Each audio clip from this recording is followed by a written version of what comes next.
Oh, it's a microphone? Oh, this is my microphone. Okay. What? Oh, I'm supposed to speak into it like that. Okay.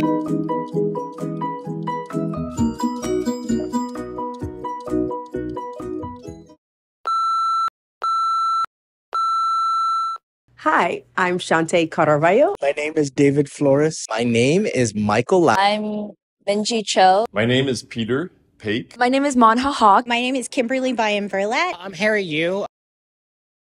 Humorous interpretation. World Schools Debate. Duo interpretation. And impromptu. PF, middle school. I'm doing prose and storytelling. I do POI. Dramatic interpretation. Sophomore. I'm a junior in high school. I'm in 6th grade. I'm a freshman. And I'm a senior. My family is from a place called Fuzhou in China, and we live in Pennsylvania. From Guam, the island of Guam. Guam is right on the edge of the Marianas Trench. We live in the middle of the Pacific Ocean. We live in an island called Saipan. It's about 40 minutes away from Guam. I'm from North Carolina. And I am from Los Alamos, New Mexico. I live in Canada. And I am from Hawaii. I live in Phoenix, Arizona. Houston, Texas. I'm Korean. Laotian American. I am Chinese. I'm full Filipino. I'm Chamorro. I'm Indian. I am Pakistani. How many years have you been competing? I've been competing since 5th grade, maybe? Yeah, beginning of time. This is actually my first year doing this. Speech and debate ever? Yeah, speech and debate ever. Since 3rd grade. 4, 5, 6, 6? A long time. A long time. I've been doing it since 3rd grade, so 8 years. How long have you been coaching? First time. First year? First year. Ooh. Since 2007. So we can do the math after that. Yeah. I have been coaching for 16 and a half years. I've been coaching for 27 years. I've been coaching about 7 years. What got you into speech and debate? My dream career is to be a lawyer and go into law, and I've always been interested in political science. I actually want to do debate over speech, but where we live, there isn't much debate competition. Because I did theater in middle school. So our school that I was in, Father Duenas, needed actors for people to do interp because no one wanted to do it. So he told my coach about me, and I decided to join, and it was really fun. A compliment from my teacher got me into speech and debate. My mom forced me. My mom. My mother and my sister. Well, I think, first of all, it was my mom. Basically, she told me that speech and debate was a very interesting activity and I should get involved. So I tried it out, didn't like it at first. And then when I tried out interp events for the first time, I decided to stay and to continue speech and debate. Yeah. I saw a poster outside on an elevator that said, if you wanted to do speech and debate, you should join this class. And I really liked to do show and tell at the time since I was in 3rd grade. And so I thought it would be really cool to try, and I've been doing it since. My parents always said that I talked a lot. And they actually put me in my first speech competition in 4th grade, just a random one that they found. And then ever since then, I've been making speeches. So I shout out to my parents for putting me in an activity that I can use my chatterbug, as they like to call me, to use. In my school, we don't call it speech and debate. We called it NFL, National Forensics League. And I thought that it would be like a science-based club. So when I joined it, I was like, wait, this is a speech and debate club? But then I met my partner for duo, and then I kind of fell in love with it. What is your favorite part about speech and debate? I like the community. It's really fun, especially at local tournaments, to get to know the people who live around you and compete with you. It really brings a new side to my experience as a high schooler that I really have enjoyed so far. I like the people. I don't do a lot of debate, but in speech, there are a lot of really kind people. Were there any challenges you faced in speech and debate regarding your ethnic background?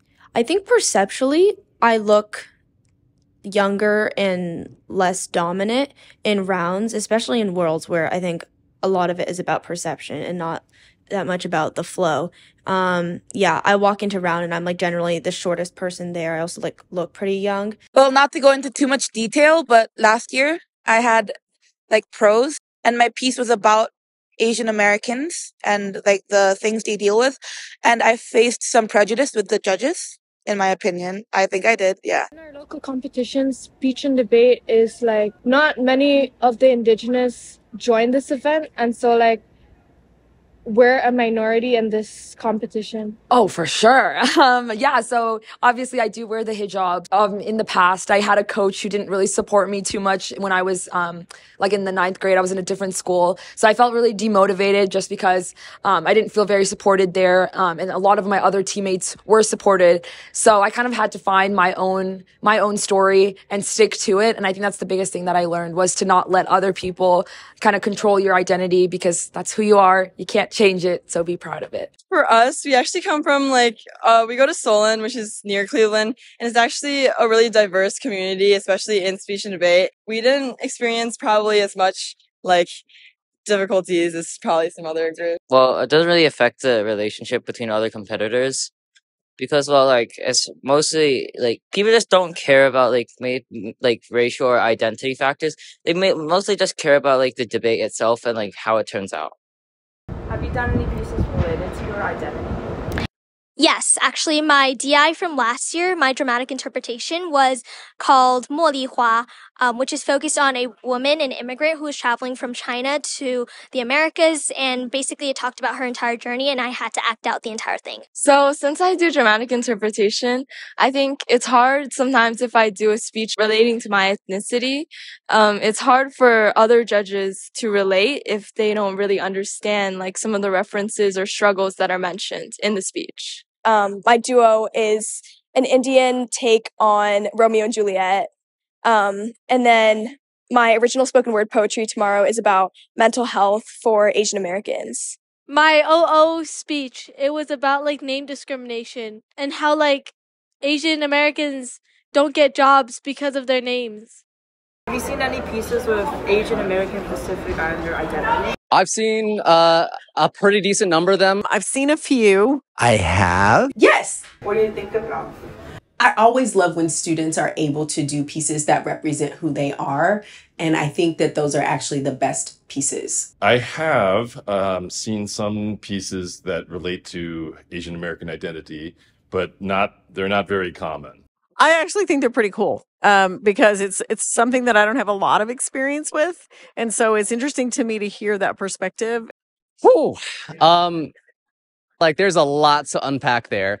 I think there is a fine line that we play when it comes to Asian identities. I think when we see humorous pieces centered around Asian identities, and we have a competitive context, we play this fine line of like, am I using my identity for the punchline, or am I using my identity to advance a message? I do think that I get jokes from Asian American pieces specifically because that's more of my upbringing and my background.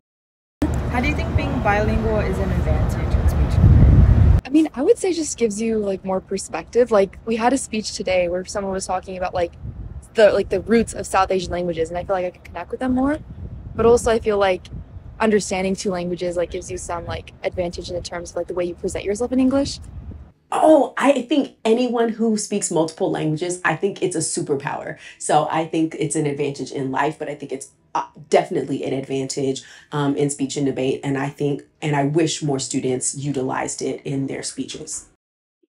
I think it's an advantage, just like, doing ballet or like being able to do splits. I think anything you know how to do can add to performance. I think it's an advantage because it assists with your story. Sometimes our students come to us and they are bilingual. I had a Tongan American student who really wanted to do a programmed oral interpretation on language of Polynesia. And so we found a piece of poetry that I'd been holding on for a few years, and we created an argument around it. And she was able to present and enhance that story about cultural identity because she was able to use the language. What type of additional support would you like to see for Asian American Pacific Islanders? I think that it's a really simple mindset fix that I feel like that we could all do. Just saying that these pieces are overused or that everyone might be talking about the same thing, but there's a reason for that. And it's an issue that people feel important to. So if you hear something that you've heard multiple times, don't ignore it. It's important to that person and it's important to that culture or that identity. So I would say it's just in our heads. Accept people, listen to their stories. I think everyone should just be promoted to do speech and debate. And a lot of people in the Asian community, I think, are very, they kind of feel like they should be reserved. I think that might be maybe Chinese culture, but a lot of the people I've met are very scared to kind of be able to express themselves. I think if they did do speech and debate and if they practice that skill a lot more, they would probably feel more comfortable. Well, I think we should always be picking speeches that are identifying who we are. And so I think that's one way we can do that. Another way I think we can do that is really to start recruiting AAPI coaches, because I don't think we have enough of them. Do you have any ideas to amplify or raise Asian American Pacific Islander voices just in general? I think that it's very important, people of my generation, to continue to be role models for the younger generation. And I'm really happy to see more and more young coaches in speech and debate and more Asian Americans going into education in general. I guess put yourself out there. Asians are more like reserved. So I feel like they don't really try to put their voice out there. They're like, we can endure this. Like, we can just keep going, live our life, not like trying to better other people's lives. I think it starts with speech and debate. And that might seem like a cop-out answer because we're at the national tournaments. But I really think it is getting students who are of Asian descent to start speaking up and realize that they have a voice and they don't have to be that model minority, taking what they are given and being happy with whatever that is. I feel like in media, there isn't as much talk. And when there is, it's very superstitious. It's like you put an Asian character in just for an Asian character to be Asian instead of having a normal story with an Asian character as a main. I think stepping out of our comfort zone, exploring new things. Sometimes there are certain stereotypes surrounding Asian Americans or Asians in general. But I feel like if we just learn to embrace each other's cultures and values and learn to really just love each other for who we are, we can really raise AAPI voices in the world and make the world a better place. So I think the most important thing is that we want to tell people that it's okay to tell stories. A lot of times it seems like we are kind of afraid of speaking about who we are. And so I think once we embrace the idea that the more you talk about it, the more you believe in it, I think that's what's really important. Okay, so how has speech and debate impacted your life?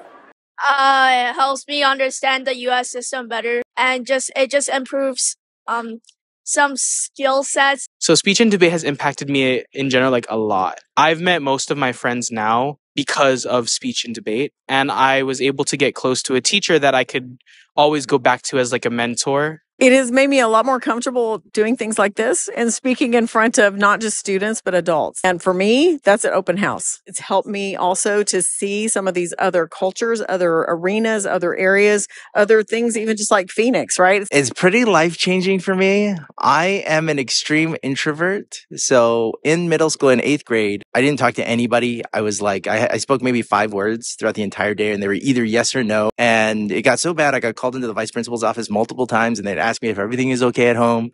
And the reason why was because I just was so introverted.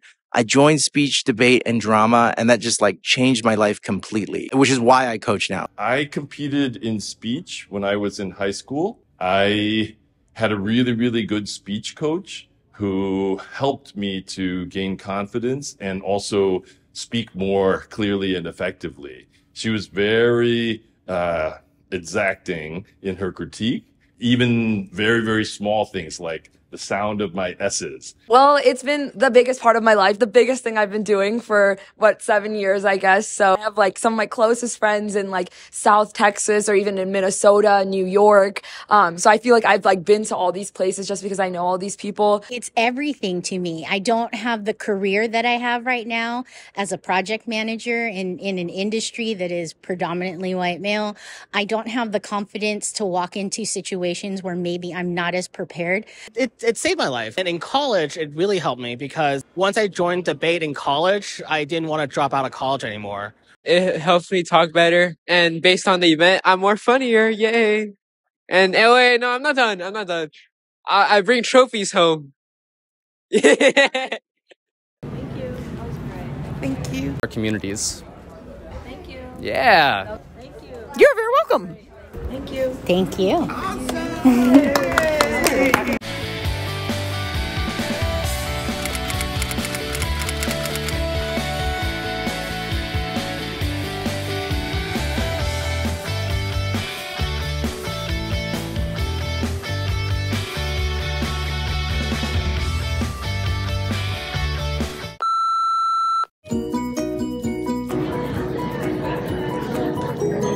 Wait, can you say that again?